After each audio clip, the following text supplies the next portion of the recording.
Universal COVID-19 testing program tops 1 million registrations as authorities brush aside cases of identity theft and fake online appointments. Another day of cautious optimism as Hong Kong's new COVID case numbers remain in single digits. And is inadequate government healthcare to blame for a family tragedy?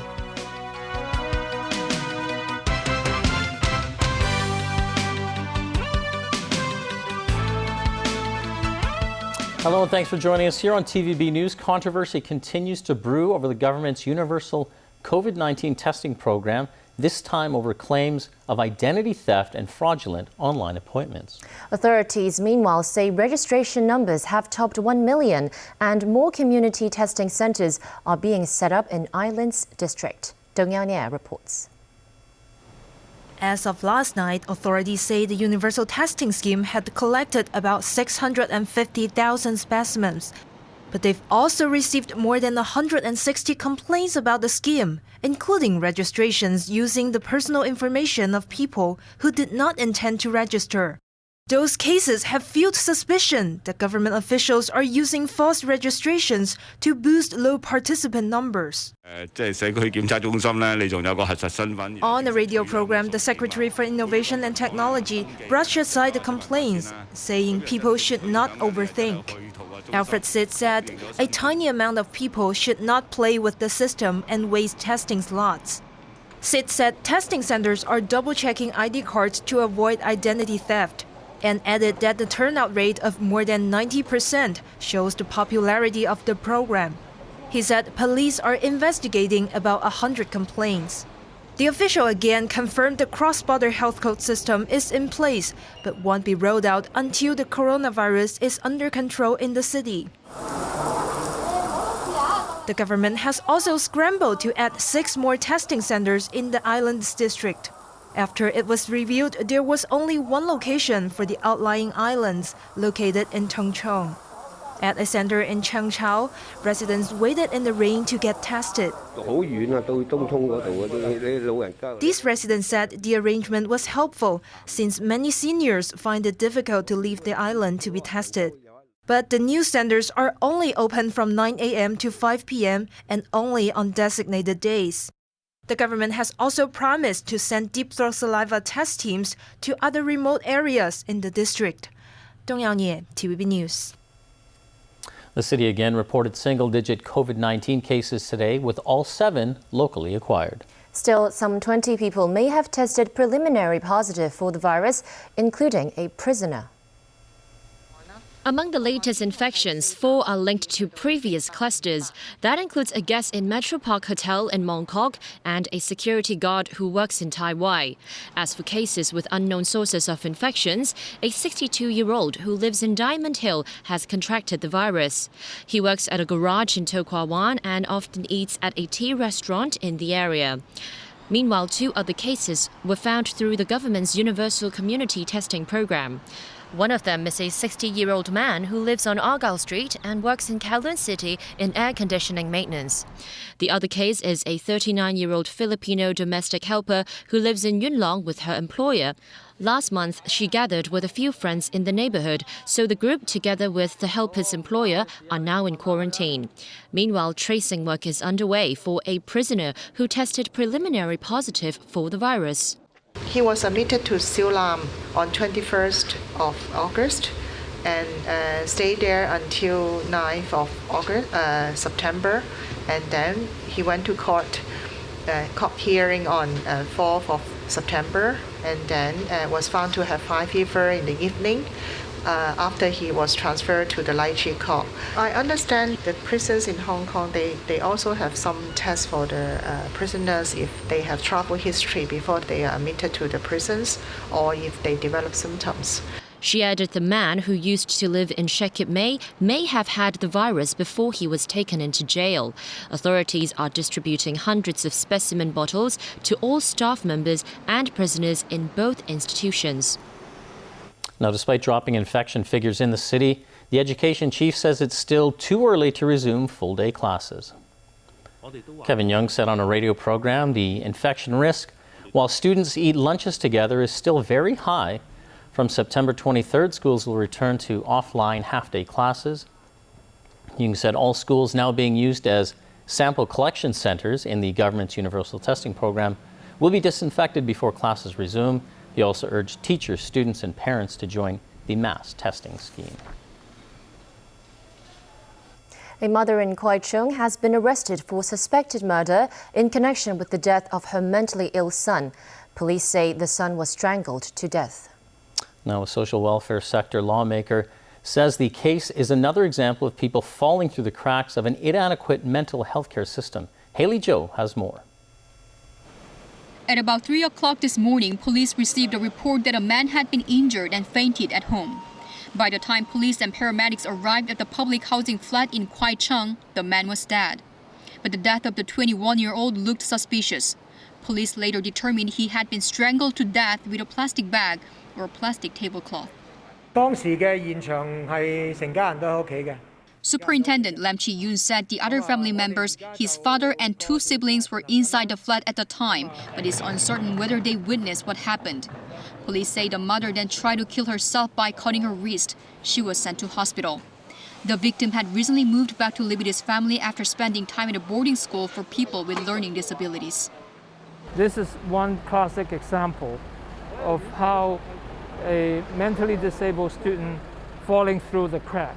And especially during this pandemic situation, when many day services have been suspended. The case also raises questions about why the care facility released a mentally challenged person into an unstable household. Social welfare sector lawmaker Fernando Chung points to systemic problems in the city's mental health care system. When the student reaches the age of 21, usually there is no more extension. The person is supposed to leave school. And supposedly, adult services, which is administered by the social welfare department, would come in. And for the social welfare department, they wouldn't conduct any assessment as to whether there are any urgent needs for this family. That's how the whole thing crashed. Chung called for more emergency residential care services until the epidemic subsides. Haley Zhou, TVB News. The Secretary for Justice is falling in line and backing controversial remarks by the Chief Executive and the Education Secretary this week that Hong Kong has never had the system of separation of powers. In a blog, Teresa Cheng said people should consider the substance, not the label, saying the concept of separation of powers can be interpreted in many ways. She says the fact legislators in the SAR have to obtain written consent of the Chief Executive when introducing bills on government policies shows the executive-led governance style. But Cheng claims that doesn't affect judicial independence. Construction work on a tunnel in the former Kai Tak airport site has been halted after readings show it has settled more than 2 centimeters. The MTR says 2 monitoring points along the first phase of Tuen Ma line have sunk to the point that requires mitigation measures. But inspectors say the tunnel has no structural problems and is safe. Train services won't be affected.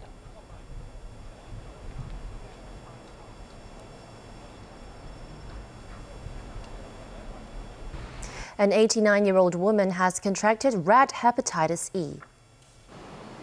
The patient lives in Yaoqi Wan. Authorities say she had no contact with rodents and did not travel during the incubation period. The woman was admitted to hospital on August 17th after developing abdominal pain and jaundice and is now in stable condition. The infection can be fatal. Neighbors say the community does not have a rodent problem.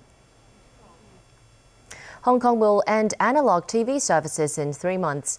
The government continues to urge qualified families to apply for free digital televisions covered by the Community Care Fund scheme.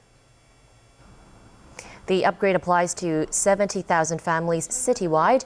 Eligible households can get a free set-top box or a digital TV if they meet certain requirements. But some social workers have slammed the government's application process, saying it's too complex for seniors. Still ahead on tonight's news. Biden declares Trump unfit for presidency over reports the commander-in-chief disparaged U.S. soldiers.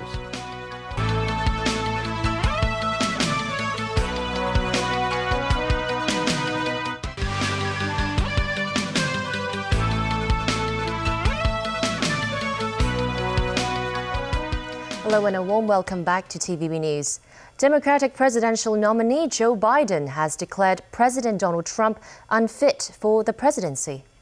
The former vice president delivered an impassioned reaction to a magazine report that Trump allegedly mocked American war dead. Trump says the allegations are false.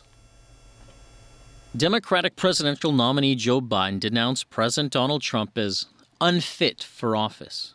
The comments follow a report in The Atlantic magazine that claimed Trump disparaged U.S. troops on multiple occasions.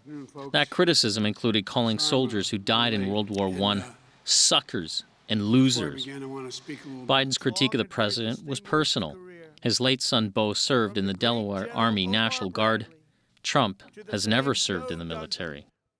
I've just never been as disappointed in my whole career with a leader that I've worked with, president or otherwise, that if the article is true, and it appears to be based on other things he said, it is absolutely damnable. It is a disgrace. The president denied the anonymously sourced report, calling it fake news. He even suggested his former chief of staff, John Kelly, leaked the information. Just like so many other things, it's a hoax. And you'll hear more of these things, totally unrelated, as we get closer and closer to election. Speaking of the ballot, North Carolina is the first U.S. state to get mail-in balloting underway for November's presidential election. The coronavirus pandemic has seen surging numbers opting for the method, so voters can stay away from crowded polling stations. Applications topped 640,000, 20 times greater than 4 years ago. Trump claims with no proof that mail-in balloting is unreliable. Earlier this week, the president also encouraged people in North Carolina to vote twice, by mail and in person. It is illegal to vote twice in every state in America. Trump later attempted to clarify his comments, saying that people should go to a polling station to ensure mail-in votes were counted. Jacob Blake, the 29-year-old black man shot by a white police officer in Kenosha, Wisconsin last month, pleaded not guilty Friday to criminal charges filed against him prior to the incident. He remains hospitalized and unable to move his legs. Daniel Rowell reports. Kenosha County prosecutors said an arrest warrant for Blake, related to the charges, was issued at the time of his shooting. The trial is set for later this year. Blake was repeatedly shot in the back by police officer Rustin Chesky on August 23rd. Police were responding to a call about alleged domestic abuse at the time.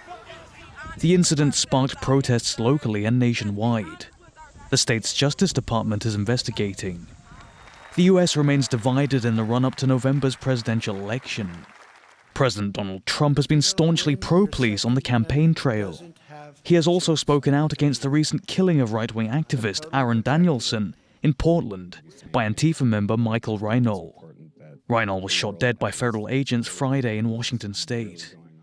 Trump's Democrat rival Joe Biden, however, has expressed sympathy towards the Black Lives Matter movement. U.S. anti-racism protests initially broke out after the murder of African-American George Floyd by Minnesota police in July. U.S. President Donald Trump has not condemned the Russian government over their alleged role in the poisoning of the country's opposition leader, Alexei Navalny. Trump told reporters Friday the case was tragic, but that China poses a bigger threat on the world stage than Russia. Navalny felt stable condition. Trump's comments stand in stark contrast to those of NATO and EU officials who Police in Melbourne have made several arrests after hundreds of people protested the current lockdown in the city to curb the spread of COVID-19. Meanwhile, the number of coronavirus cases in India has topped the 4 million mark. Leslie Tang has more. People protesting in Australia's hard-hit Victoria state remained defiant even as they were chased down by police. Residents in Melbourne are going stir-crazy over the city's lockdown, which is meant to contain a further outbreak of COVID-19. Victoria State is the hardest hit in the country, which has a death toll of just under 750. No one is really advocating to open and be open for just a few weeks. And if you opened at these levels, that is exactly what would happen. It would be 5 minutes of sunshine and then a third wave that arguably will be even more devastating than the second. But hundreds of demonstrators, many of them not wearing masks, still came out to protest against the restrictions, which include a night curfew. At least 4 men were arrested and charged with incitement for planning Freedom Day protests in several locations in Melbourne. Meanwhile, India has hit a grim milestone. It now leads the world with new COVID-19 infections. Authorities there reported more than 86,000 new cases in the last 24 hours, pushing the total past 4 million. The country now has the third highest number of cases in the world, following Brazil and the U.S. As for when the world will have a vaccine, the World Health Organization warned against vaccine nationalism or countries hoarding vaccines. In other words, the first priority must be to vaccinate some people in all countries rather than all people in some countries. In our interconnected world, if people in low and middle income countries miss out on vaccines, the virus will continue to kill. Vaccine nationalism will prolong the pandemic, not shorten it. Leslie Tang, TVB News. The Japanese Coast Guard is halting its search for the 2 missing crew members of a ship that capsized earlier this week. The search was called off due to bad weather from a typhoon before abandoning the mission. The Coast Guard was able to locate a third crewman Friday. The Filipino sailor was one of more than 40 crew aboard a cattle ship that sank in the East China Sea earlier this week. Rough waters from a typhoon are being blamed for the sinking. Officials will resume the search for the remaining crew members when conditions improve. Now to a grim story. German prosecutors say they will charge a 27-year-old woman with murder after 5 of her young children were found dead in their home. The tragedy happened in the western city of Solingen. The prosecutor said post-mortem examinations showed signs of sedation and suffocation. The mother sent her eldest son to stay with his grandmother before attempting to kill herself by jumping in front of a train. Police said the grandmother alerted authorities about a possible crime. Officers forced open the family's door and found the children aged 1, 2 and 3, 6 and 8 dead in their beds. That's the news. Thanks for watching. Goodbye.